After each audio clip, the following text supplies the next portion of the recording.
प्रिय विद्यार्थियों, सुप्रभात। गत कक्षा में हमने रहीम के दोहे हैं उनका अध्ययन शुरू किया था। हमने उनके 3 दोहे हैं वो पढ़ लिए हैं। अब हम चौथा दोहा उनका पढ़ते हैं। काज परे कुछ और है, काज सरे कुछ और, रहीमन भंवरी के भय नदी सिरावत मोर। यह दोहा या हम प्रसंग लिखें तो ये कहें कि प्रस्तुत दोहा कवि रहीमदास द्वारा रचित दोहावली में से लिया गया है या नीति के जो दोहे हैं उनमें से अवतरित है। इसमें कवि ने संसार में रहते हुए लोगों की जो स्वार्थ की भावना है उसे उद्घाटित किया है। क्या बताया देखिए। कवि रहीम कहते हैं कि मनुष्य से यदि काम पड़ता है, यदि उससे कोई हमें काम होता है, तो यदि काम होता है तो है अर्थात यदि वह काम समझे हम जब किसी को अपना मतलब निकालना हो, दूसरे मनुष्य से कोई काम लेना हो, तब उसका व्यवहार है वो अलग होता है। अर्थात किसी से काम पड़ता है और अपना स्वार्थ पूरा करना चाहता है तो उसका मान सम्मान करता है, चापलूसी करता है। काज सरे को छोर, सरे का अर्थ है पूरा हो जाता है काम। काज पड़ने पर, काम पड़ने पर तो मनुष्य का व्यवहार अलग होता है और काम निकल जाने पर उसका व्यवहार है वह दूसरा हो जाता है, बदल जाता है। रहीमन भंवरी के भय नदी सिरावत मोर। रहीमदास जी ने उदाहरण दिया है कि जिस प्रकार से भंवरी का अर्थ है विवाह के समय जो फेरे लिए जाते हैं, उस समय दूल्हे के सिर पर जो मोर धारण किया जाता है उससे संबंधित बताया है। तो क्या बताया है कि रहीमदास जी कहते हैं कि जिस प्रकार से भंवरी के भय नदी सिरावत मोर, उस मोर को विवाह के समय, फेरों के समय तो सिर पर धारण किया जाता है और फिर उसे नदी सिरावत मोर, फिर उसे तुच्छ मानकर नदी में बहा दिया जाता है। मोर, उस मोर को जो सिर पे धारण किया गया उसे भंवरी के भय, फेरे होते हैं उस समय विवाह के समय, तब तो उसे सिर पे धारण किया जाता है, फिर उसे नदी में बहा दिया जाता है। सिरावत बहा देना या समर्पित कर दिया जाता है।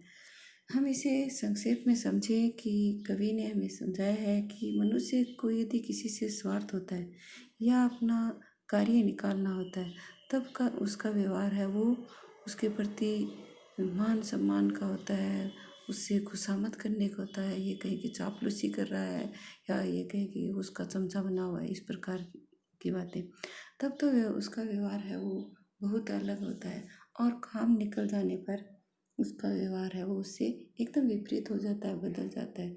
जिस प्रकार से यदि शादी होती है तो उस समय दूल्हे के सिर के ऊपर जो पगड़ी बांधी जाती है या उसके ऊपर जो कलंगी लगाई जाती है वो उससे संबंधित है मोर। तो उसको उसमें तो कितना सम्मान दिया जाता है उस मोर को कि उसे पगड़ी के ऊपर धारण करते हैं, लेकिन जैसे ही काम निकल जाता है तो उसे ही नदी में बहा देते हैं। तो इसका विशेष होगा कि मोर के माध्यम से संसार की स्वार्थपरता की भावना को समझाया गया है।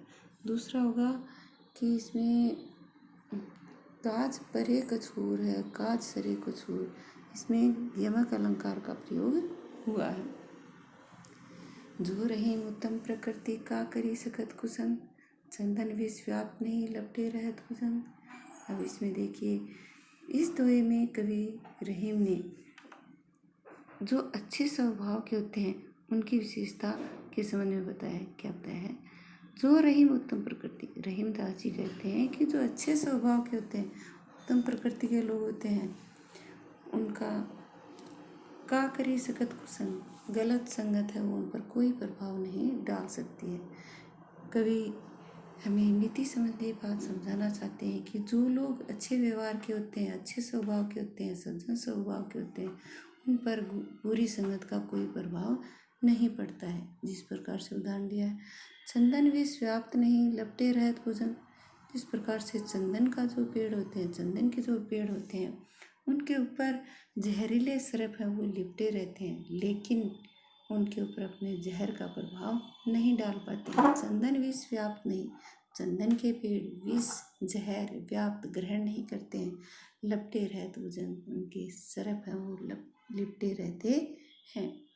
कहने का तात्पर्य है चंदन के पेड़ में अच्छी खुशबू आती है और अपनी उस खुशबू की वजह से या अपने उस स्वभाव के गुण की वजह से उसके ऊपर यदि जहरीले सर्प भी लिपटे रहते हैं तो उन पर जहर का प्रभाव नहीं होता है, अर्थात वो खुशबू में आती ही रहती है, सर्प वो अपना प्रभाव उस पर नहीं छोड़ पाते। उसी प्रकार से सज्जन जो मनुष्य हैं, अच्छे स्वभाव के जो लोग हैं, उनके साथ यदि कोई बुरी संगति का कुसंगति का व्यक्ति भी रहता है तो है उनके गुण है वो ग्रहण, या उनकी बुराई है बुराई है वो ग्रहण नहीं करता है। तो इसमें उत्तम प्रकृति या ये कहें कि अच्छी प्रकृति या सज्जन लोगों के स्वभाव की विशेषता को दर्शाया गया। इसमें जो रे उत्तम का करी सकत कुसंग, चंदन विष व्याप्त नहीं लपटे रहते भुजंग, इसमें अनुप्रास अलंकार और साथ ही उदाहरण दिया गया है, तो इसलिए उदाहरण अलंकार भी है। रूठे सुजन मनाइए जो रूठे सो बार, रही मन फिरी फिरी पोइए टूटे मुक्ताहार।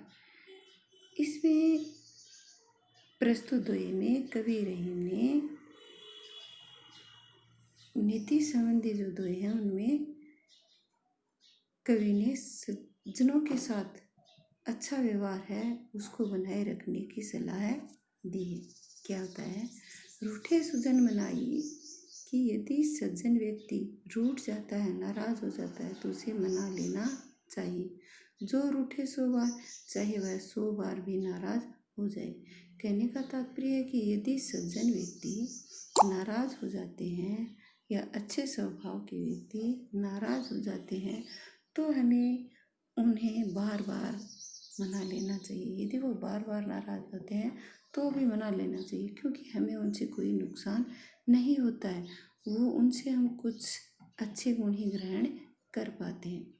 इसलिए कवि ने बताया है कि जिस प्रकार से रहीमन फिरी फिरी पोइए टूटे मुक्ताहार, जिस प्रकार से हम मोतियों की मुक्ताहार, मोतियों की माला, मोतियों का जो हार है वह यदि टूट जाता है तो उसे हम बार बार पिरो लेते हैं, उसे हम बिखरने नहीं देते हैं, क्योंकि उसका हम महत्व है वो जानते हैं, इसलिए उसे बार बार जोड़ने का प्रयास करते हैं। हम जीवन में भी यदि सज्जन व्यक्ति हमारे जीवन में है और उनसे हम अच्छे गुण प्राप्त कर रहे हैं तो उनसे यदि वो नाराज़ हो जाते हैं तो भी हमें उन्हें मना लेना चाहिए। तो इसका विशेष होगा कि सज्जन व्यक्ति की संगति को उत्तम बताया है, साथ ही उसकी तुलना मोतियों की माला से की गई है। दूसरा इसमें अनुप्रास अलंकार तो है ही, और दिया है रूठे सुजन मनाइए जो रूठे सो बार, रहीमन फिरी फिरी पोइए। फिरी फिरी में पुनरुक्ति प्रकाश भी है, और साथ ही इसमें हम कह सकते हैं कि यमक अलंकार फिरी फिरी बार बार और फिर से पुनः। तो इस प्रकार इसमें अनुप्रास अलंकार है वह टूटे मुक्त जो रूठे 100 बार, इसलिए यहाँ पे उपमा अलंकार का प्रयोग भी हुआ है। फिरी फिरी में यमक अलंकार न करके, क्योंकि इन दोनों का एक ही अर्थ निकल रहा है, इसलिए यहाँ पुनरुक्ति प्रकाश अलंकार ही होगा। अनुप्रास, पुनरुक्ति प्रकाश तथा उपमा अलंकार का प्रयोग हुआ है। तरुवर फल नहीं खात है सरबर पिए न पान, कही रहीम पर काज हित संपत्ति संचय सुजान। प्रस्तुत दोहा कवि रहीम द्वारा रचित नीति से संबंधित है। इसमें कवि ने परोपकारी भावना को प्रदर्शित किया है या उद्घाटित किया है। क्या समझाया है, तरुवर फल नहीं खाते, कवि रहीम बताते हैं या ये कहें कि कवि रहीम कहते हैं कि तरुअर पेड़ फल नहीं खाता, कभी भी अपने फल नहीं खाते हैं। सरवर पिए न पान, और सरोवर अर्थात तालाब अपना पानी नहीं पीते, पिए ही पीना न पान पीते हैं, अपना पानी है वो नहीं पीते हैं, पान पानी। कही रहीम पर काज, रहीम दास जी कहते हैं कि पर काज दूसरे के काज के लिए, दूसरे के भले के लिए, हित भले के लिए। संपत्ति संचयी सुजान, सज्जन व्यक्ति है वो संपत्ति है वो इकट्ठी करते हैं या धन दौलत का संग्रह करते हैं। थोथे बादल कवार के, जो रहीम गहरात, धनी पुरुष निर्धन भये करे पाछिली बात। प्रस्तुत दोहा कई रहीम द्वारा रचित नीति के दोहे शीर्षक में से लिया गया है। इसमें जो व्यक्ति अपनी प्रशंसा करते हैं, जो लोग अपनी प्रशंसा करते हैं, उनसे संबंधित समझाया गया है। क्या बताया है? थोथे बादल कवार के, रहीम दास जी कहते हैं कि कवार के महीने अर्थात जिस समय आवश्यकता, बारिश की आवश्यकता नहीं होती है, उस महीने में उसे आसीवन का माह, उसे कवार का महीना कहा जाता है। तो उसमें क्या बताया है? थोथे बादल कवार के, रहीम दास जी कहते हैं कि कवार के महीने में बादलों में पानी नहीं होता है और उस समय वो गरजते हैं। जो रहीम गहरात, जिस प्रकार से वो गरजते हैं, गहरात गरजते हैं। धनी पुरुष निर्धन भये करे पाछिली बात, जिस प्रकार से यदि धनी पुरुष निर्धन हो जाते हैं तो वे अपने धन से संबंधित पीछे की जो बातें हैं, अतीत की बातें हैं, वह लोगों को बताते हैं, अर्थात अपनी बड़ाई लोगों के सामने उनसे संबंधित करते रहते हैं। थोथे बादल कवार के, रहीम दास जी कहते हैं कि कवार के महीने में, आसीवन मास में थोथे अर्थात खाली, उनमें पानी नहीं है। जो रहीम गहरा, जिस प्रकार वो गरजते हैं, कहने का तात्पर्य है कि उनमें पानी भी नहीं है, बारिश नहीं कर पाते, लेकिन फिर भी गर्जना करके किसानों को भयभीत कर देना चाहते हैं। तो उसी प्रकार से उदाहरण दिया है कि जिस प्रकार से धनी व्यक्ति जब निर्धन हो जाते हैं तो अपने अतीत की जो बातें हैं उन्हें बढ़ा चढ़ाकर अपने धन से संबंधित अपनी बड़ाई है वो लोगों के सामने करते रहते हैं। इसमें मनुष्य की आत्म प्रशंसा है, उससे संबंधित बताया गया है, उसकी उपेक्षा की गई है। दूसरा होगा कि धनहीन व्यक्ति की तुलना है वो जलहीन बादलों से की गई है। अनुप्रास अलंकार का प्रयोग है। रहीमन असुआ नैन डरी, जिए दुख प्रगट करे, जाहि निकारो गेहते, कस न भेद कही दे। प्रस्तुत दोहा कवि रहीम द्वारा रचित दोहावली में से लिया गया। इसमें मनुष्य को अपने भेद, घर के भेद है वो न लोगों के सामने प्रकट न करने का संदेश दिया गया। क्या बताया है? रहीमन निज मन की भी था, रहीम दास जी कहते हैं कि अपने मन का जो दुख है, मन ही राखे वो, उसे मन में ही रखना चाहिए। सुनी अठिले है लोग सब, पटेल है न कोई। ओहो, सॉरी, ऊपर वाला छोड़ दिया गया। रहीमन असवा नैन डरे, जिए दुख प्रगट करे, जाए निकारो गेह थे, कस न भेद कही। प्रस्तुत दोहा है कवि रहीम द्वारा रचित। इसमें आंसुओं को, यदि हम दूसरों के सामने आंसू प्रकट करते हैं तो वो आंसू अपने घर का भेद प्रकट कर देते हैं। तो आंसू का घर का भेद प्रकट करने वाले बताया गया। इसके माध्यम से क्या समझाते हैं कवि? कई रहीमदास कहते हैं कि रहीमन असवा नैन डरी, आंसू है वो आंखों से निकलकर ढल जाते हैं, निकलते हैं। जिए दुख प्रकट करे, और अपने हृदय का दुख है वो प्रकट कर देते हैं। जाहि निकारो गेह ते, कस न भेद कही, जिस प्रकार से यदि हम किसी को घर से निकाल देते हैं तो वह अपना भेद है, घर का भेद है, वह अवश्य बता देता है। रहीमन अश्वा ने आंसू, आंखों से आंसू निकलकर है वो बाहर निकलते हैं तो वैसे ही अपने हृदय का दुख है वो प्रकट कर देते हैं।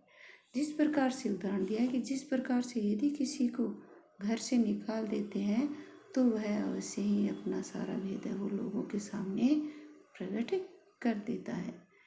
रहीमन निज मन की बिथा मन ही राखो होय, सुनी अठिले लोग सब बाटी ले न कोई। अब इसमें प्रस्तुत हुआ है वो रहीम द्वारा रचित है। इसमें क्या बताया गया है कि अपने मन की पीड़ा को मन में ही रखना चाहिए।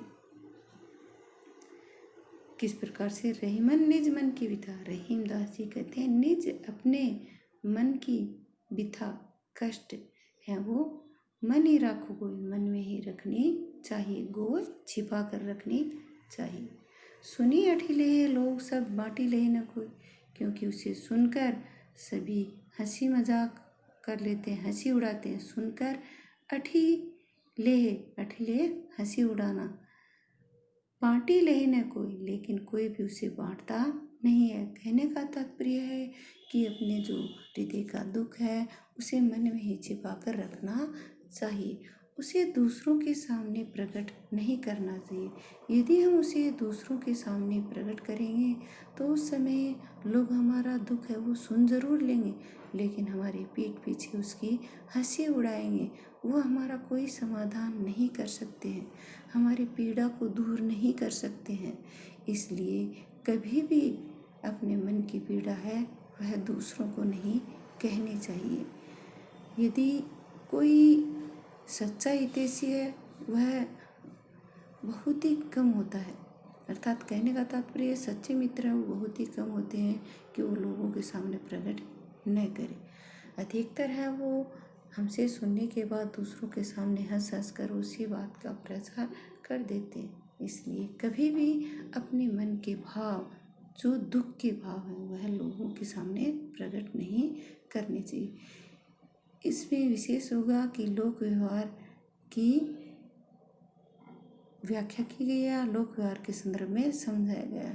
साथ ही अनुप्रास व हर दोहे में कवि ने उदाहरण दिया तो उदाहरण अलंकार भी लिख सकते हैं।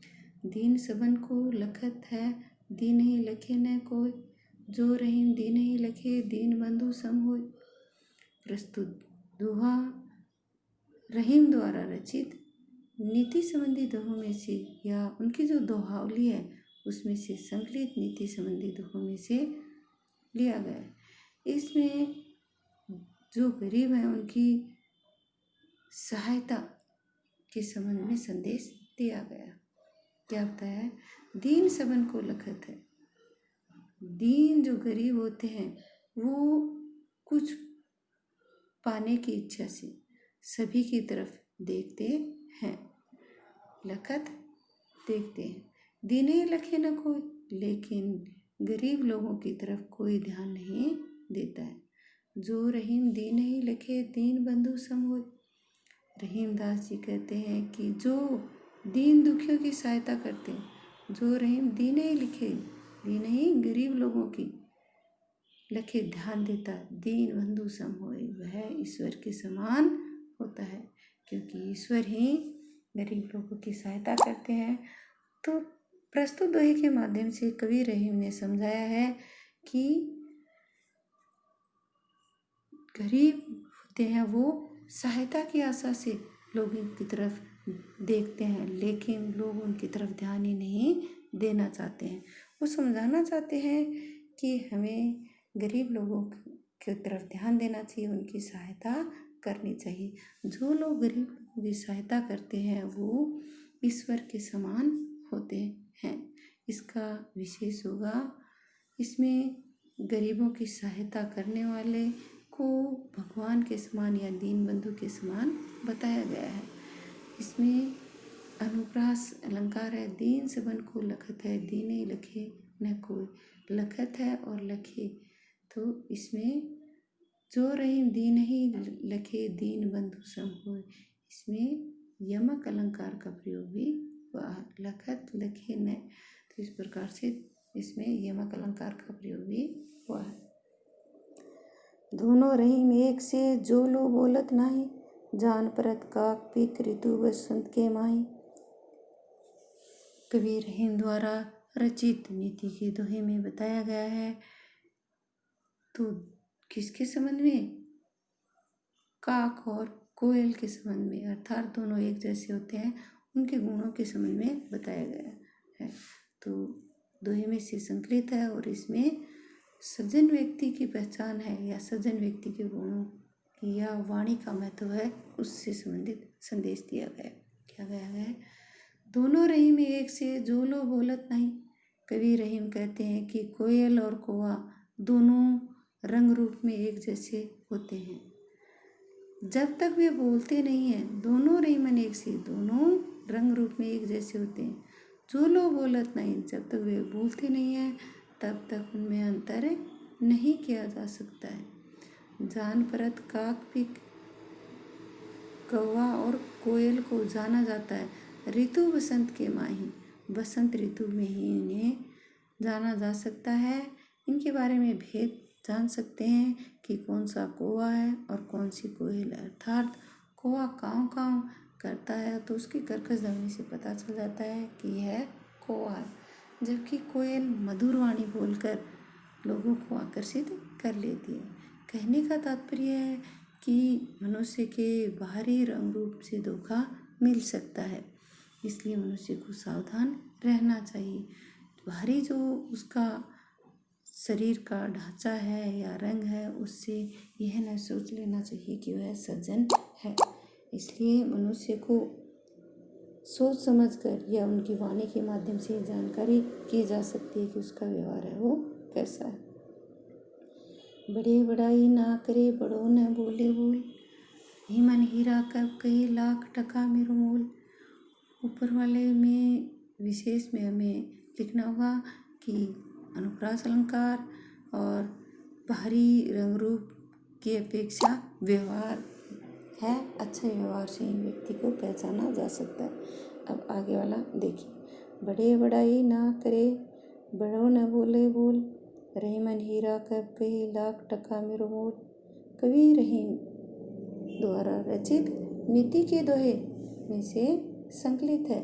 इसमें आत्म प्रशंसा न करने वालों के संबंध में समझाया गया है, या ये कहें कि सज्जन लोग या बड़े लोग हैं वो अपनी प्रशंसा नहीं करते हैं, उनसे संबंधित गुणों के बारे में बताया गया। बड़े बड़ाई ना करें, कवि रहीम कहते हैं कि बड़े लोग कभी भी अपनी प्रशंसा नहीं करते। बड़े लोग और अर्थात इनका स्वभाव अच्छा होता है, वो बड़ों ने बोले बोल और कभी भी अपने मुँह से बड़ी बड़ी बातें नहीं बोलते। रहीमन हीरा कब कहे लाख टका मेरो मोल। रहीम दास जी कहते हैं कि हीरा कभी भी नहीं कहता है कि उसका मूल्य लाख रुपए है। कहने का तात्पर्य है कि बड़े लोगों का स्वभाव अपनी बड़ाई करना नहीं होता है, अर्थात वे आत्म प्रशंसा नहीं करते हैं। जिस प्रकार से हीरे का मूल्य लाखों रुपए होता है, लेकिन वह कभी भी अपने मूल्य के बारे में नहीं कहता है, क्योंकि उसके मूल्य के बारे में तो जोहरी ही जानता है। तो इसका विशेष होगा सज्जन लोगों के स्वभाव को उजागर किया गया है। हीरे का मूल्य जोहरी बता सकता है। अनुप्रास और उदाहरण अलंकार का प्रयोग हुआ है। आगे वाला देखिए। बिगड़ी बात बने नहीं लाख करो किनको, रहीमन फाटे दूध को माथे न माखन होय। प्रस्तुत दोहा कवि रहीम द्वारा रचित और इसमें बात बिगड़ जाने के संबंध में समझाया गया है कि वाणी पर यदि नियंत्रण न रखें तो बात बिगड़ सकती है। बिगड़ी बात बने नहीं लाख करो किनको, रहीमन फाटे दूध को मथे न माखन हो। कवि रहीम कहते हैं कि यदि बात बिगड़ जाती है तो वह लाख प्रयास करने पर भी, अनेक प्रयास करने पर भी नहीं संवरती है। उदाहरण देते हुए समझाया है, जिस प्रकार से रहीमन फाटे दूध को, जिस प्रकार से फटे हुए दूध को मथे न माखन होए, हम चाहे कितनी बार उसे मथते रहें, जिसे हम ये कहते हैं कि बिलोना, चाहे हम कितनी बार उसे बिलोते रहें, मथते रहें, लेकिन उससे मक्खन नहीं निकलता है। कहने का तात्पर्य है कि बात बिगड़ जाने पर वह संभालनी मुश्किल होती है। इसलिए हमेशा यह प्रयास करना चाहिए कि बात है वो बिगड़े नहीं, अर्थात बात को बिगड़ने से बचाना चाहिए, अपनी वाणी पर काबू रखना चाहिए। यदि बात बिगड़ जाएगी तो सच्चा मित्र है या हम सज्जन लोग हैं उनका साथ भी छोड़ सकते हैं, वो हमारे से दूर भी हो सकते हैं। इसलिए कभी भी अपनी वाणी को बेकाबू न होने देना चाहिए। जिस प्रकार से उदाहरण दिया है कि जब दूध फट जाता है तो उसमें को मथने से मक्खन नहीं निकलता है। इसका विशेष होगा वाणी पर हमेशा काबू रखना चाहिए, या कहें कि सावधानी से लोगों के साथ व्यवहार करना चाहिए। अनुप्रास और उदाहरण अलंकार। एक और आगे वाला देखिए। विपत्ति भये धन ना रहे, रहे जो लाख करोड़, नभ तारे छिपी जात है जो रहीम ने भोर। कवि रहीम द्वारा रचित दोहावली में से और नीति के दोहों में से अवतरित इसमें विपत्ति आने पर मनुष्य को सजग किया है कि विपत्ति के समय उसे क्या करना चाहिए। विपत्ति भय धन ना रहे जो लाख करोड़। कवि रहीम कहते हैं जब विपत्ति आती है तो लाखों करोड़ की संपत्ति भी नहीं रहती है। विपत्ति भय, विपत्ति आने पर धन ना रहे जो लाख करोड़, लाखों करोड़ों की संपत्ति है वह भी चली जाती है। नभ तारे छिपी जात है जो रहीम भय भोर।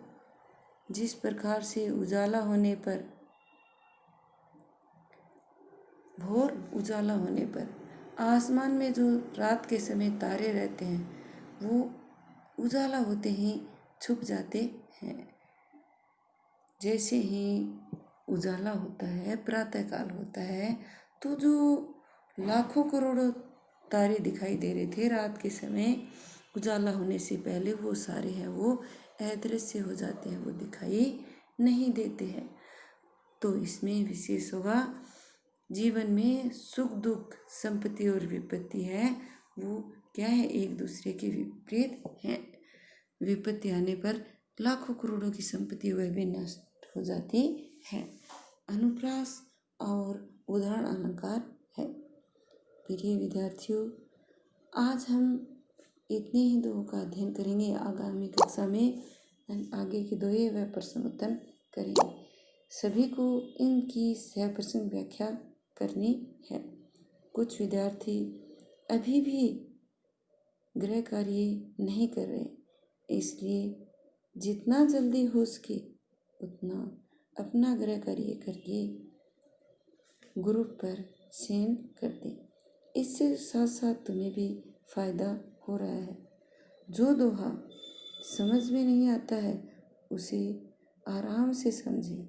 यदि फिर भी नहीं आता है तो जो मेरे पर्सनल नंबर है उन पर संपर्क करें और अपनी समस्या का समाधान कर सकते हैं। अपना समय व्यर्थ न खोए, घर पर रहें, सुरक्षित रहें। धन्यवाद।